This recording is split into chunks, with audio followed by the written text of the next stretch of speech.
Hello, we're back again discussing contemporary theological structures. In our first video, we talked about Protestant liberalism. Today, we want to talk about its backlash, Protestant fundamentalism. Now, the word fundamentalism gets a lot of bad press in the world today. There's Christian fundamentalism, Islamic fundamentalism, and scores of other kinds.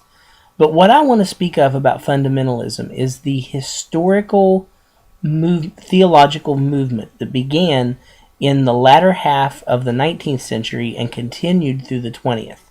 And it is a reaction against Protestant liberalism. But their roots come from the same plant, and that's something that most folks don't realize. Now, most of you watching this likely have come out of or find somewhere in your Christian family tree fundamentalism. I know I do. There's fundamentalism in my past, and without the fundamentalists, I wouldn't be where I am. So I guess I owe them a little bit of a debt of thanks, even though they probably wouldn't take it from me. But that's okay. I have a lot of friends who are fundamentalist, and they I love them in the Lord. But I can't go there completely, and there's a reason for that. But let's look at it. Fundamentalism grew as a reaction against the almost unabated advance of the Protestant liberal movement in the last half of the 1800s. It is a reaction against both cultural and religious liberalism. It reacted against the offshoots of the maximal accommodation to modernity. It reacted against the historical, critical deconstruction of Scripture. It reacted against newer versions of the Bible seen as a threat to the old-time religion. It reacted against things like preachers who denied theological truths that the church had held for centuries in the name of progress. Denied all of these things.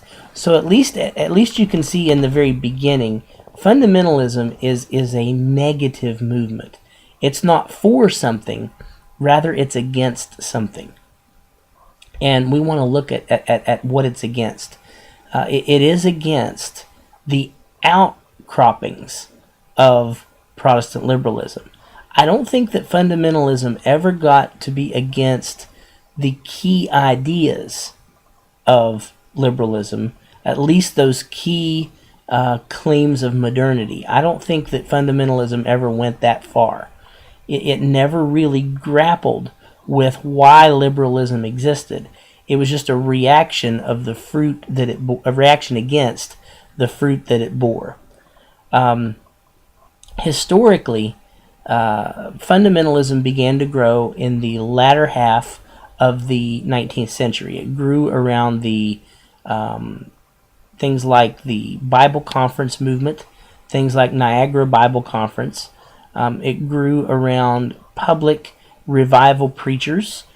People like Dwight L. Moody, Billy Sunday, folks like that became labeled as more fundamentalist. It grew around some institutions of higher learning, such as Princeton Theological Seminary.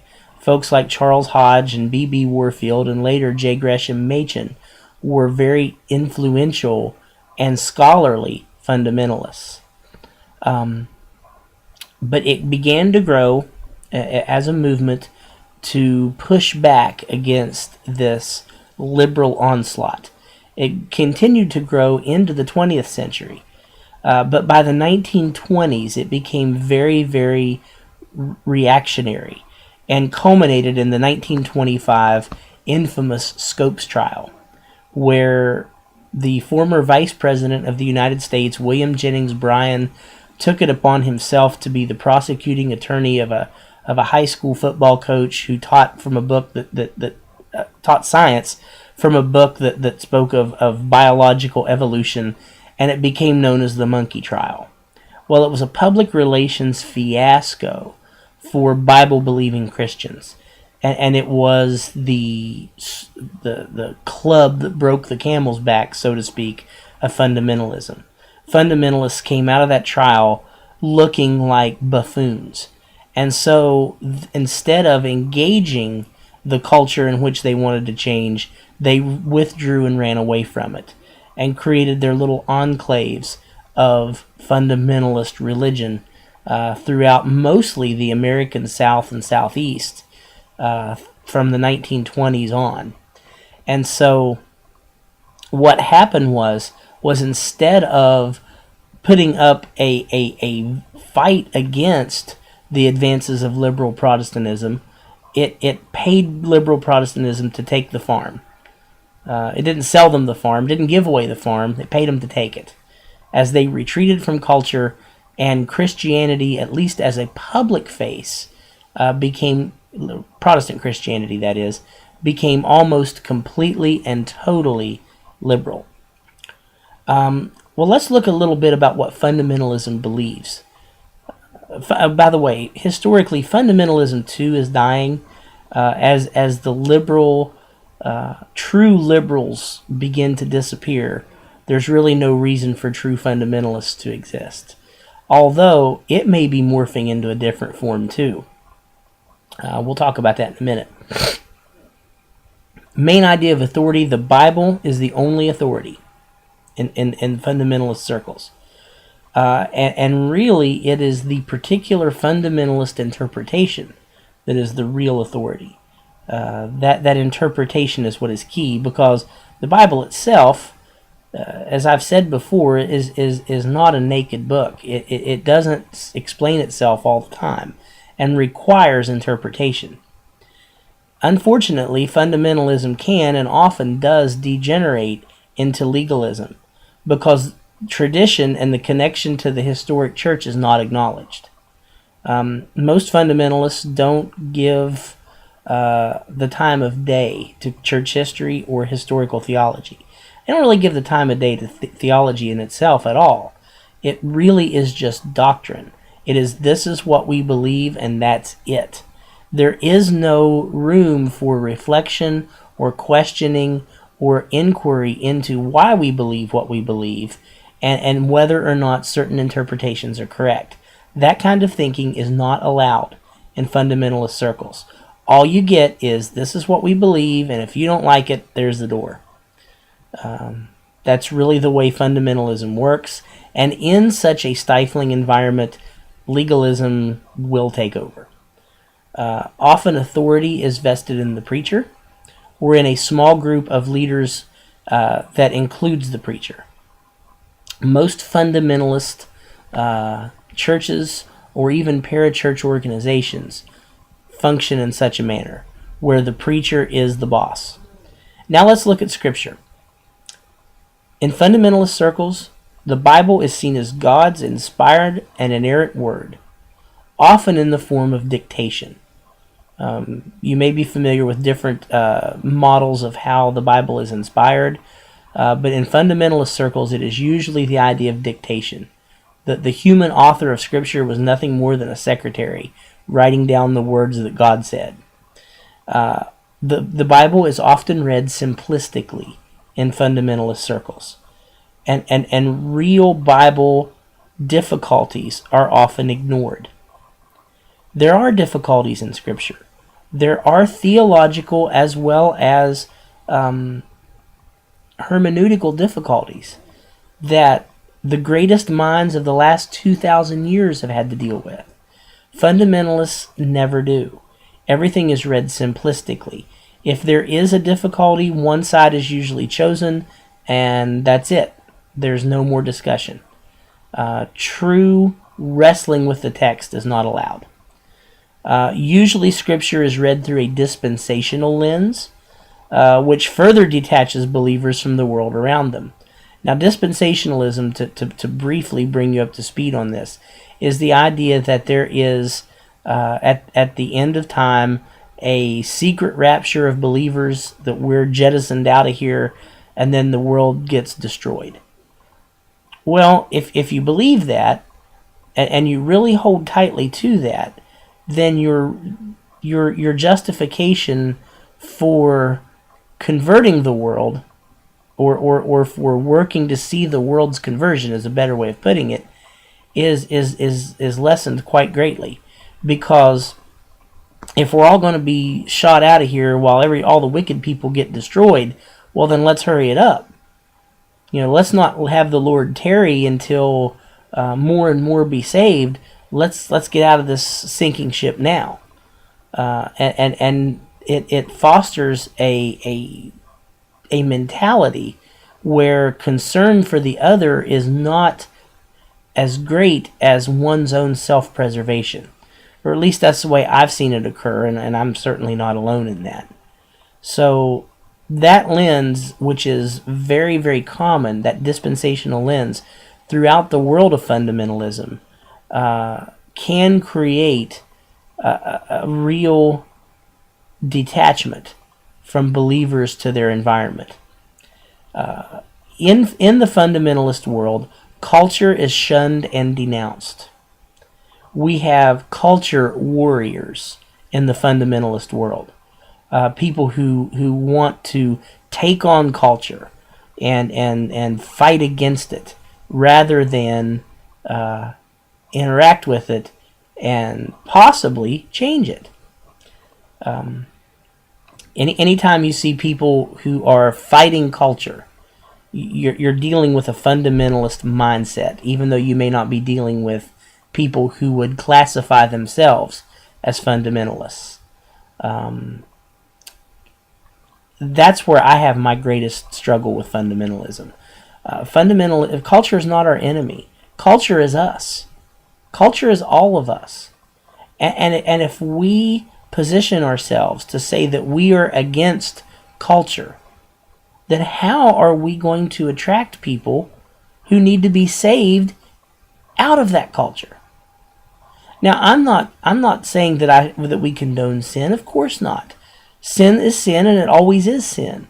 But at the same time, if I posture myself as one who is against sin and sinners, then I'm not going to be very effective in reaching my world for Jesus Christ. And I'm not going to be very effective in being able to communicate His love to people, because all I am showing is contempt for them and contempt for the very core of who they are.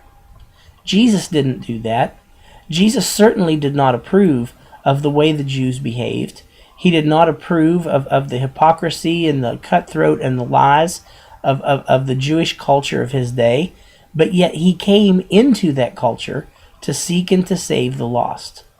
And seldom did He speak out against the greater culture, because He realized that in speaking against culture, you're speaking against the very people that you claim to love. And Jesus was much better at that than we are. Culture is shunned, but not only that, there is the doctrine of what is called secondary separation. Secondary separation is separating from those who do not separate themselves from sinful people or practices. Primary separation is separating myself from sin, or separating myself from sinners. So I don't hang out with adulterers. I don't spend my time with murderers, and I try to avoid those sins, committing them myself. That's primary separation. Secondary separation is I remove myself from those who fail to remove themselves from those actions. So if I have a good friend named John, and John has a good buddy who cheats on his wife, if John doesn't remove himself from the adulterer, then I need to remove myself from John's life. That is the doctrine of secondary separation. And it is immortalized in that silly little slogan, "We don't smoke, and we don't chew, and we don't run with them that do." And that's the doctrine of secondary separation. And what that does is in the broader church context, it is a refusal to cooperate. That is, if you see something in someone else that you don't like, then you are free to not cooperate with them on the grounds of secondary separation. If you think the church down the street is a little bit too friendly to gays, for example, then the doctrine of secondary separation allows you to remove yourself from them because of what you perceive to be their soft stance on that particular issue. That's secondary separation. Sometimes fundamentalism is evangelistic, sometimes, but often it is not. It can be, and some very large fundamentalist churches sprang up, especially within the last 30 to 50 years ago. And they were highly evangelistic, but they were usually evangelistic because they had a very charismatic, evangelistically minded leader. But often, fundamentalist churches are very ingrown. They're suspicious of outsiders. They don't like to take anybody into their close ranks who's not exactly like them. And therefore, they tend not to grow. Now, the evangelistic ones can, but on the whole, they tend not to grow. Fundamentalism in America, as a group that is reacting against liberal Protestantism, has run its course. But some fundamentalists morphed into evangelicals, and we'll talk about them next time. And I believe that there still is within the evangelical church a very fundamentalistic mindset that, if left unchecked, will drive evangelicalism right back into the fundamentalism that it grew out of. Finally, I believe that the separation from culture ultimately doomed fundamentalism. It killed it long term. You cannot separate yourself from culture and hope to grow. It's a lost cause. It cannot be worthwhile. So that's fundamentalism. And that will do us for this week in terms of theological structures. Next week, we will look at evangelicalism and Pentecostalism, as well as a quick overview of Eastern Orthodoxy and Roman Catholicism. So I hope you've enjoyed these so far. I hope they've been informative to you. I hope they've helped you get a better grasp on the broth in which the soup of our work lies. All of the noodles and the chicken and the vegetables and the beans all swim in these various broths. So hopefully that gives you a better word picture of why we're doing what we're doing. So have a great rest of your week. Enjoy, and we will talk to you soon. Thanks. Bye.